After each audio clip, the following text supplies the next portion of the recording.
তুমি জানো, এই পৃথিবীতে 90% মানুষ গরিব থাকার জন্যই তারা জন্ম নিয়েছে।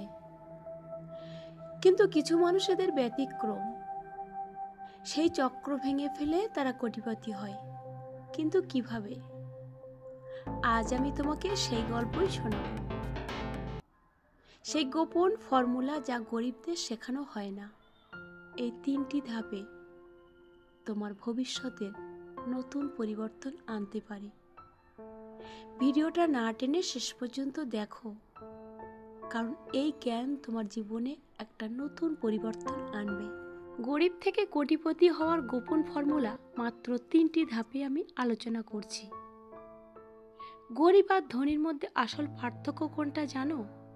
সেটা টাকা নয়, সেটা হলো মাইন্ডসেট। কিছু গরিবদের ভুল ধারণা আছে, আমি তো গরিব, আমার পরিবারের সন্তানও গরিব, আমরা কখনোই কোটিপতি হতে পারবো না। ব্যবসা শুরু করতে টাকা লাগে, যদি ব্যর্থ হই তাহলে তো সবাই হাসবে। আর ঠিক একইভাবে ধনীদের মানসিকতা এটাই যে আমি যদি শিখতে পারি তাহলে ধনী হতে পারবো। ব্যর্থতা মানেই হলো শিখতে পারা। আমি যদি সুযোগ না পাই তাহলে নিজেই সুযোগ তৈরি করে নেব। জ্যাক মা প্রথম জীবনে কেএফসিতে চাকরির জন্য আবেদন করেছিলেন, কিন্তু তাকে বাদ দেওয়া হয়, তাই তিনি আজ আলিবাবা কোম্পানির মালিক। দ্বিতীয় ধাপে আমি বলবো ইনকামের পথ তৈরি করো।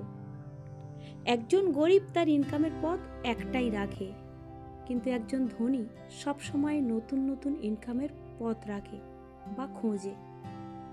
এই ইনকাম কিভাবে বাড়াবে? Online income, YouTube, freelancing, blogging, digital marketing. ঠিক একইভাবে অফলাইনেও ইনকাম করা যায়। যেমন আপনি কোনো নতুন ব্যবসা শুরু করুন, ইনভেস্টমেন্ট করুন, প্রপার্টি কেনাবেচা করুন, এর মাধ্যমেও আপনি ইনকাম করতে পারেন। দেখুন, একজন চা বিক্রেতা যে রাস্তার পাশে চা বিক্রি করত, ধীরে ধীরে সে একটা ছোট্ট ক্যাফে খুলল। আজ সে তার এলাকায় সবচেয়ে বড় কফি শপের মালিক। তৃতীয় ধাপে আমি আলোচনা করব ধৈর্য ধরে লেগে থাকা।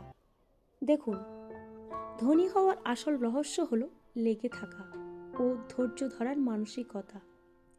সফলতার 3টি গোল্ডেন নিয়ম। প্রতিদিন একটু হলেও উন্নতি করো। ব্যর্থতা মানেই শেখার সুযোগ। লেগে থাকো, ফল আসবেই।